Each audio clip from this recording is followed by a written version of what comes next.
Assalamualaikum warahmatullahi wabarakatuh.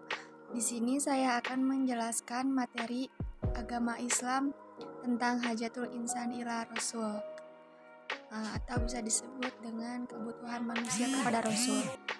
Yang pertama ada Al-Insan, kedua fitrah, ketiga Hidayatul Rasul, keempat ibadatul Sholih. Al-Insan atau manusia adalah ciptaan Allah Subhanahu wa Ta'ala yang diberikan banyak kelebihan dan keutamaan dibandingkan dengan makhluk Allah lainnya. Di antara kelebihan manusia adalah fitrah, agama Allah yang dijadikannya kepada manusia sesuai dengan fitrahnya. Secara terminologis, ungkapan Al-Quran untuk menunjukkan konsep manusia terdiri atas 3 kategori, yaitu yang pertama Al-Insan, Al-Ins, Unas, Al-Nas, Anasi, dan Insi. Yang kedua ada Al-Bashar, dan ketiga Bani Adam, anak Adam, dan Zuriat Adam, keturunan Adam. Meskipun demikian, untuk memahami secara mendasar dan pada umumnya ada kata yang sering digunakan Al-Quran untuk menunjuk kepada hati manusia, yaitu insan atau ins atau al-nas atau unas, dan kata Bashar serta kata Bani Adam. Kata Al-Insan disebutkan dalam Al-Quran sebanyak 73 kali yang disebut dalam 43 surat. Kata Al-Insan dapat menunjukkan pada proses kejadian manusia, baik proses penciptaan Adam maupun proses manusia yang bertahap secara dinamis dan sempurna di dalam rahim. Kata Al-Insan tidak hanya merujuk pada dimensi mental, tetapi juga dimensi fisik. Jika itu ditinjau lebih jauh dan dianalisis secara mendalam, maka penggunaan kata Al-Insan mengandung 2 dimensi, yaitu dimensi tubuh dengan berbagai unsurnya dan dimensi spiritual, dititipkan rohnya kepada manusia.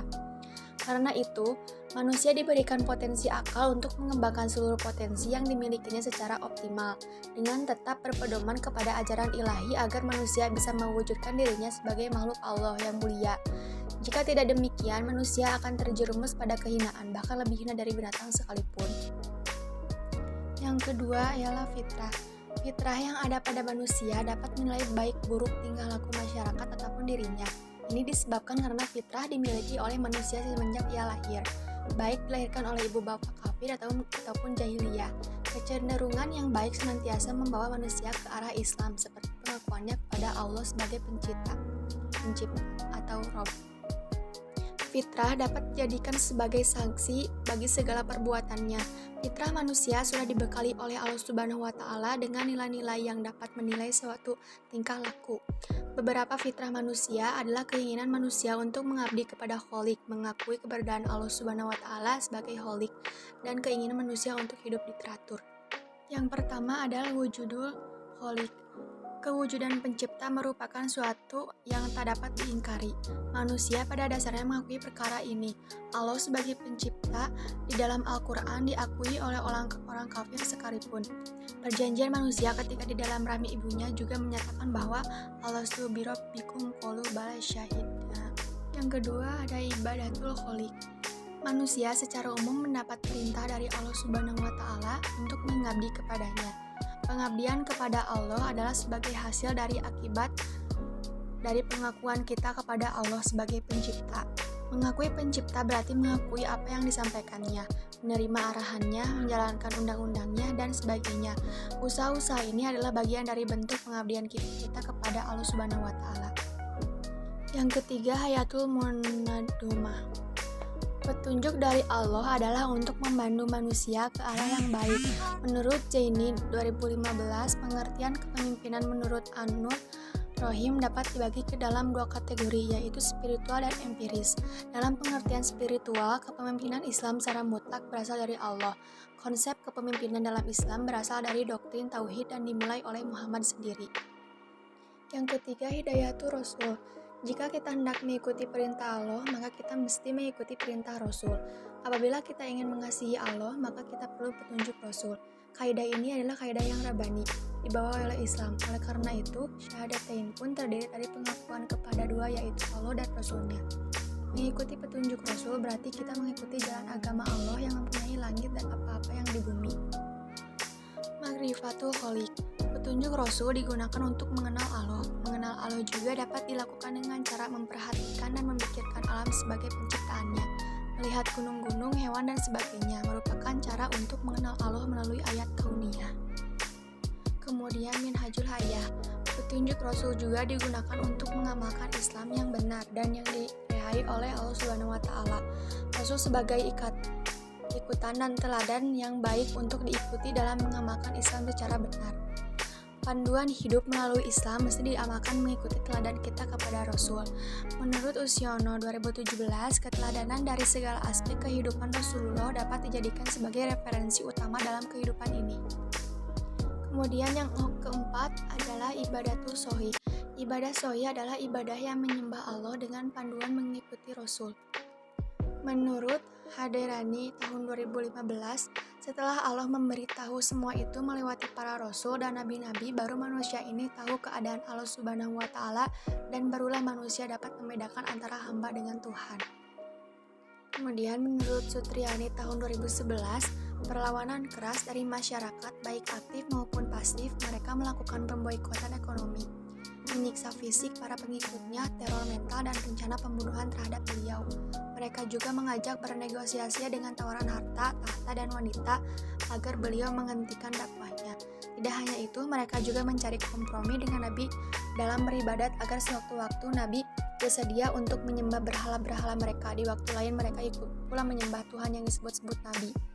Tetapi meskipun Nabi mendapat tawaran yang menggiurkan dan pembunuhan dari masyarakat Makkah, tekadnya tidak surut untuk menyiarkan agama Islam. Materi yang kedua yaitu Tariful Rasul, yang artinya pengertian tentang Rasul.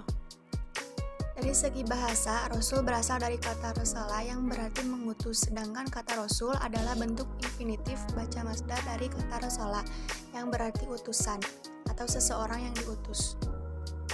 Ada dua kata kunci untuk memahami definisi ar-Rasul, yaitu sebagai berikut. Yang pertama adalah hamilur risalah, atau yang artinya membawa dan menyampaikan risalah. Yang kedua adalah qudwatu fi tatbiqir risalah, yang artinya menjadi qudwah, contoh bagi umat manusia dalam melaksanakan ajaran yang dibawanya. Namun perlu diingat, tidak semua orang yang membawa risalah ajaran dan menjadi qudwah, contoh dapat disebut atau diakui sebagai rasul, karena rasul-rasul yang diutus oleh Allah Ta'ala memiliki ciri-ciri khusus, diantaranya adalah sebagai berikut. Yang pertama, memiliki asifatul asasiyah atau sifat-sifat asasiyah, yakni sifat-sifat dasar yang layak baginya, misalnya sifat sidik, jujur, amanah, terpercaya, tabligh, menyampaikan, dan fatornas, cerdas. Sifat ini layak dimiliki oleh setiap rasul yang mengemban atau membawa risalah dari Allah Ta'ala.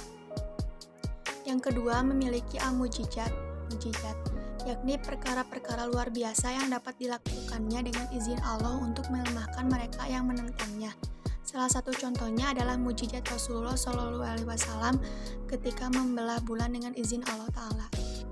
Yang ketiga, adanya al-bisyarat, berita gembira kedatangannya. Kabar gembira kedatangan seorang Rasul ada kalanya telah diberitakan oleh Rasul-Rasul sebelumnya. Yang keempat, adanya an-nubuwat, berita-berita kenabian yang disampaikannya. Setiap Rasul senantiasa membawa berita dari Tuhannya melalui wahyu berisi ajaran, perintah, dan larangan atau peristiwa-peristiwa masa lalu dan masa. Yang kelima, adanya at-samarat, hasil dakwah yang dilakukannya. Di antara hasil dakwah yang diwujudkan Rasulullah SAW adalah munculnya generasi unggul dari sisi keimanan, ilmu, dan amal, sehingga mampu berkuasa di muka bumi ini dan menebarkan ajaran Islam ke seluruh penjurunya. Materi yang ketiga adalah makanatul Rasul, atau yang artinya kedudukan Rasul. 1. Abin min ibadillah, hamba di antara hamba-hamba Allah. Rasul Muhammad SAW adalah sebagai hamba dan manusia biasa yang juga makan, minum, pergi ke pasar, beristri, berniaga, dan segala aktivitas manusia dikerjakan dan ditunaikan dengan baik. Rasul melaksanakan keperluan sebagaimana manusia lainnya melaksanakan keperluannya. Dari segi bahasa, sunnah berarti jalan. Maksud sunnah Nabi adalah segala sesuatu yang disebutkan dan diamalkan. Materi yang keempat adalah sifatul Rasul, atau yang artinya sifat-sifat Rasul. Al-Basyaratul Kamilah, atau yang artinya kemanusiaan seutuhnya. Rasulullah adalah manusia biasa, bukan bangsa malaikat atau jin, tetapi Rasulullah SAW adalah bangsa manusia seutuhnya yang memiliki jasad seperti manusia pada umumnya. Yang kedua, al-isma, atau terpelihara dari kesalahan dan dosa. Rasulullah SAW mungkin saja pernah membuat salah atau keliru, tetapi kesalahannya itu akan segera diluruskan oleh Allah Subhanahu wa Ta'ala. Yang ketiga, asyidik, jujur. Yang keempat, al-fatonah, cerdas. Termasuk kesempurnaannya dimiliki seorang rasul adalah kecerdasan, karena bertugas memimpin umat manusia. Yang kelima, amanah, terpercaya. Yang keenam, tablik, atau menyampaikan risalah. Sebagai Rasul minal mursalin, Muhammad SAW memiliki tugas untuk belaga risalah, menyampaikan risalah sebagai bentuk dakwah amanah atau penunaian amanah. Sekian dari saya. Wassalamualaikum warahmatullahi wabarakatuh.